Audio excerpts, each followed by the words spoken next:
Ephesians chapter 1 verse 16, next point. For by him were all things were created that are in heaven and that are on earth, visible and invisible, whether they be thrones or dominions or principalities or powers. All things were created through him and for him. 16வது வசனத்திலே வாசிக்கிறோம், ஏனென்றால் அவருக்குள் சகலமும் சிருஷ்டிக்கப்பட்டது, பரலோகத்தில் உள்ளவைகளும் பூலோகத்தில் உள்ளவைகளுமாகிய காணப்படுகிறவைகளும் காணப்படாதவைகளுமான சகல வஸ்துக்களும், சிங்காசனங்களானாலும் கர்த்தத்துவங்களானாலும் துரைத்தனங்களானாலும் அதிகாரங்களானாலும் சகலமும் அவரை கொண்டும் அவருக்கென்றும் சிருஷ்டிக்கப்பட்டது. Now we are talking about the babe who was born. Okay, I'm trying to make you understand what is Christmas. Christmas is a baby is born. We are trying to make you understand about this baby, brother. You have seen a lot of babies, no? All those babies you have seen, okay? But I want you to get a new glimpse of this baby which is born and which all of you call as Christmas. Look at this. For by him, okay, the one who was born as a baby in a virgin's womb, were all things created. அவர் மூலமாக நம்ம எல்லாரும் அநேக குழந்தைகளை பார்க்கிறோம். Christmas என்பது ஒரு குழந்தையினுடைய பிறப்பு. இன்றைக்கு நாம் அநேக குழந்தைகள் பிறக்கிறதை பார்க்கிறோம். விசேஷ குழந்தையை பற்றி தான் இப்ப நம்ம தியானிக்கிறோம். அதானே கிறிஸ்மஸ். எப்படிப்பட்ட குழந்தையா? அது எப்படிப்பட்டதான குழந்தை? For by him are all things created. அவரை கொண்டுதான் சகலமும் உண்டாக்கப்பட்டது. Everything was created by him. சகலமும் அவரை கொண்டு சிருஷ்டிக்கப்பட்டது. He created all things. சகலவற்றையும் அவர்தான் சிருஷ்டித்தார். All things are in which are in heaven, which are in earth, visible and invisible. பரலோகத்தில் உள்ளவைகளும் பூலோகத்தில் உள்ளவைகளும் காணப்படுகிறவைகளும் காணப்படாதவைகளுமாகிய சகலமும் அவரை கொண்டு உண்டாக்கப்பட்டது. That means he created even invisible things. அப்படியானால் காணப்படாதவைகளையும் அவர் சிருஷ்டித்திருக்கிறார். He created the things in the heaven. He created the sun and the moon and the stars. காணக்கூடியவைகளாகிய சூரியன், சந்திரன், நட்சத்திரம் அவைகளையும் அவர்தான் He சிருஷ்டித்தார். created the planets. They are saying some planets are so many millions of kilometers away. All the planets he created. சகல கோள்கள், planets என்று சொல்லப்படுகிறதான கோள்கள், அநேக கோள்கள் இன்னும் இருக்கிறது என்றும் சொல்லுகிறார்கள். காண முடியாத தொலை தூரத்திலே அவைகளையும் அவர் சிருஷ்டித்திருக்கிறார். He created. அவர்தான் சிருஷ்டித்தார். And then he came inside a virgin's womb. இப்படிப்பட்டதான தேவன் அத்தனை சிருஷ்டித்து எங்க வந்துட்டாரு? இவ்வளத்தையும் சிருஷ்டித்ததான தேவன் எங்கே? ஒரு ஸ்திரீயின் கர்ப்பத்துக்குள்ள வந்துட்டாரு. ஒரு ஸ்திரீயின் கர்ப்பத்துக்குள்ளாக வந்தார். How? எப்படி? Power of God. இதுதான் தேவ வல்லமை. And then it describes whether they be thrones or dominions or principalities or powers.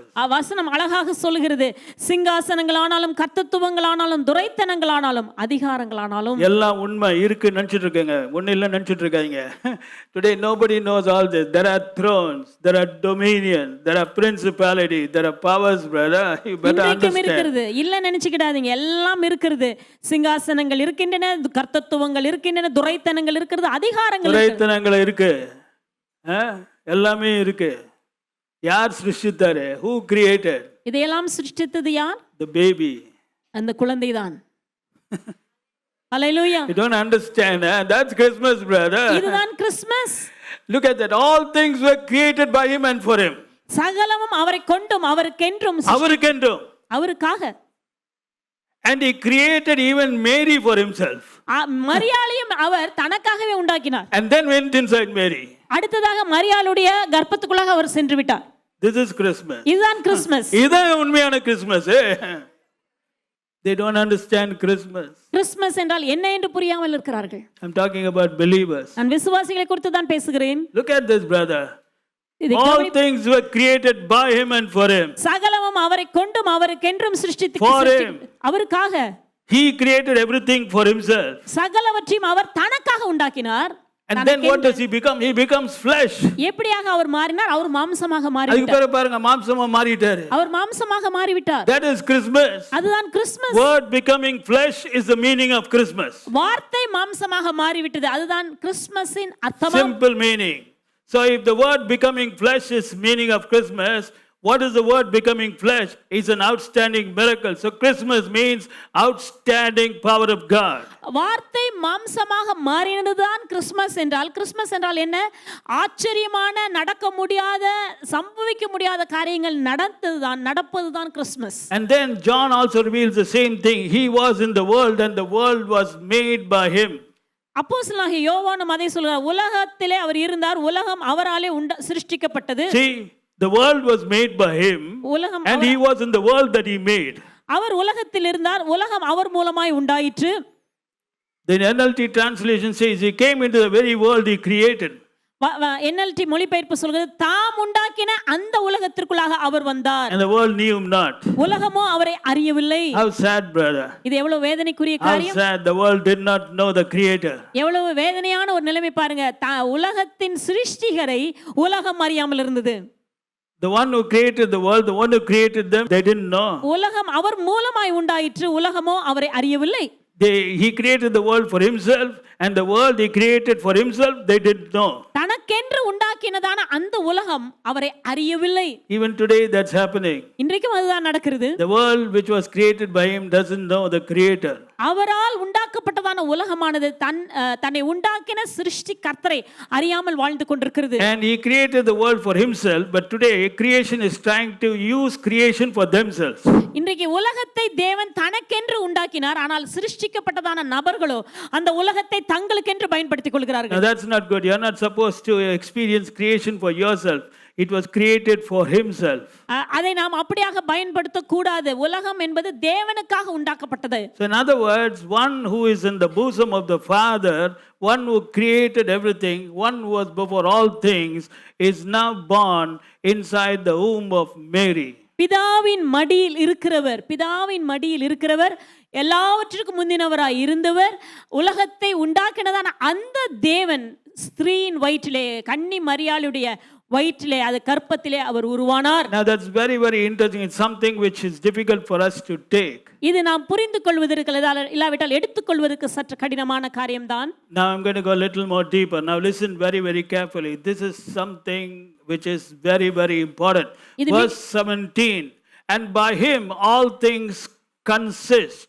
எல்லாம் அவருக்குள் நிலை நிற்கிறது. Now I'm talking about the babe who was born. I'm trying to give you a description about the babe who was born, who he is. By him all things consist. அவர் மூலமாக அவருக்குள் எல்லாம் அவருக்குள் நிலை நிற்கிறது. Now to make you understand the meaning of the word consist, I'm going to read a lot of translations, okay? By him all things consist. I'm going to read the New International Version. NIV says, and in him all things hold together. எல்லாம் அவருக்குள் நிலை நிற்கிறது என்பதை விவரிப்பதற்காக சில மொழிபெயர்ப்புகளிலிருந்து நான் உங்களுக்கு வாசிக்கிறேன். NIV மொழிபெயர்ப்பு சொல்கிறது, எல்லாம் அவருக்குள் ஒன்றாக இணைந்து இருக்கிறது. In him all things hold together. எல்லாம் இணைந்து ஒன்றோடு ஒன்று இணைந்து இருக்கிறது. எல்லாம் ஹோல்ட் பண்ணிட்டு இருக்கு. எங்க? இயேசு கிறிஸ்துவுக்குள். புரிஞ்சிட்டீங்களா? Okay, who's holding everything? எல்லாவற்றையும் இணைத்து இருக்கிறவர், உள்ளவற்றையும் that baby. அந்த குழந்தைதான். ஹalleluya. You don't understand, huh? புரியலையா உங்களுக்கு? That baby in the virgin's womb. அம்மா அந்த கன்னி மரியாளுடைய வயிற்றில் இருக்கிறதான அந்த குழந்தைதான் எல்லாம். He was only born. He was holding everything together. அவர் எல்லாவற்றையும் இணைத்து உள்ளாக அடக்கினவராக இருக்கிறார். Okay, the New Living Translation, and he holds all creation together. NLT மொழிபெயர்ப்பு சொல்கிறது, எல்லாவற்றையும் அவர் எல்லா சிருஷ்டிப்பையும் அவரே அப்படியே ஹோல்ட் பண்ணிட்டு இருக்காரு. எல்லாவற்றையும் அப்படியே தாங்கி கொண்டிருக்கார். Holding together. ஹோல்டிங் டுகெதர்னா பாருங்க, இவ்வளவு இருக்கு, நிறைய இருக்கு, எல்லாத்தையும் சேர்த்து அப்படியே ஹோல்ட் பண்றாரு. அப்படியே அந்த கையில இந்த சைடுலயும் see this side he is holding. It can't escape. It can't go that side. It can't go that side. It can't go any side. He is holding everything together like this. எல்லாவற்றையும் அப்படியே இணைத்து தாங்கி கொண்டிருக்கிறார். The English Standard Version, and in him all things hold together. அடுத்த மொழிபெயர்ப்பு சொல்ல, அவருக்குள்ளாக சகலமும் ஒன்றாக தாங்கப்படுகிறது, இல்லாவிட்டால் அப்படியே தாங்கப்பட்டு கொண்டிருக்கிறது. Berean Standard Bible, in him all things hold together. The Berean Literal Bible, in him all things hold together. NASB, and in him all things hold together.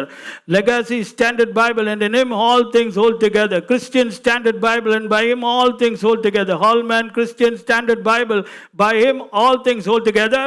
எல்லாமே பாருங்க, எத்தனை translation. All things hold together, everything, all things hold together. Now I'm coming to the Amplified, okay? Listen, எல்லாம் இத்தனை translation ஏன் உங்களுக்கு சொல்றேன்னா, why I'm giving you so many translation? This is the meaning. This is very very important.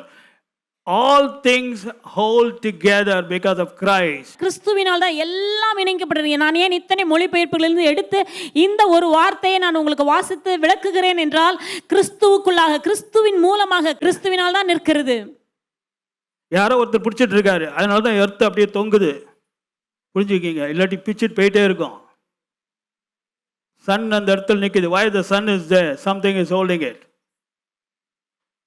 Why the stars are there? Why the rocket they are calculating exact little fraction of a second, it will go off to some other place, but it's going to the moon. Why?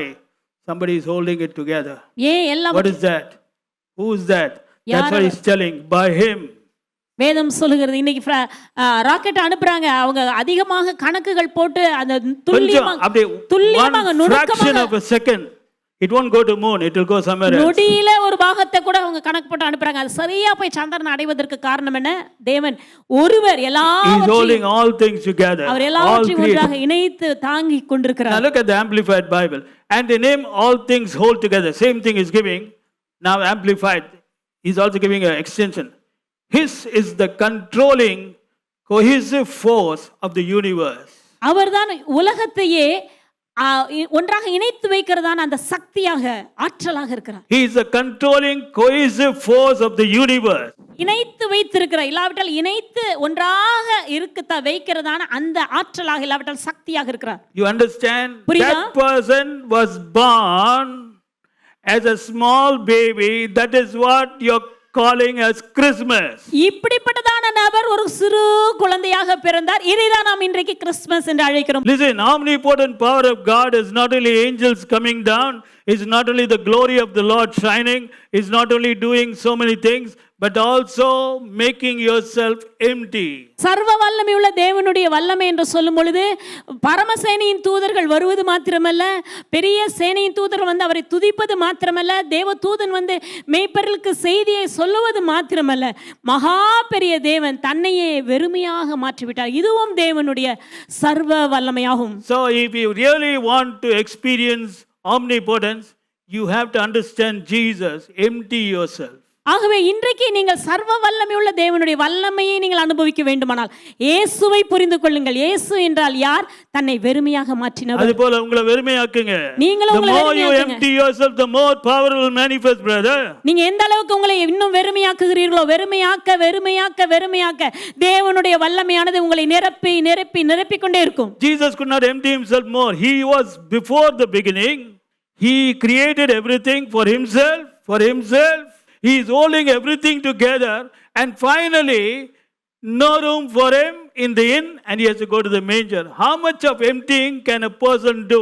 This is a qualification for power, and this is the meaning of Christmas. Christmas means outstanding omnipotent power of God manifesting. Number 2, Christmas means emptying yourself completely. இதுதான் கிறிஸ்துமஸினுடைய அர்த்தமாம். சகலவற்றையும் உண்டாக்கினதான தேவன், ஆதியிலே இருந்ததான தேவன், எல்லாவற்றுக்கும் முன்பதாக இருந்தவர், பிதாவின் மடியில் இருந்ததான தேவன், அவர் ஒரு குழந்தையாக ஒரு கன்னியின் வயிற்றிலே பிறந்தது என்பது ஆச்சரியமான தேவனுடைய வல்லமையாகும். அடுத்ததாக இப்படிப்பட்டதான தேவன் பூமியிலே பிறக்கும் பொழுது அவருக்கு சத்திரத்திலே இடமில்லை, ஆகவே முன்னணியிலே அவர் கிடத்தப்பட்டார். ஆகவே இந்த காரியம் எதை குறிக்கிறது என்றால் தன்னை வெறுமையாக அவர் மாற்றிவிட்டார். ஆகவே கிறிஸ்துமஸ் என்பது என்ன? ஆச்சரியமான தேவனுடைய வல்லமை வெளிப்படுவது. இரண்டாவதாக தன்னை வெறுமையாக மாற்றுவதுதான் கிறிஸ்துமஸ் ஆகும்.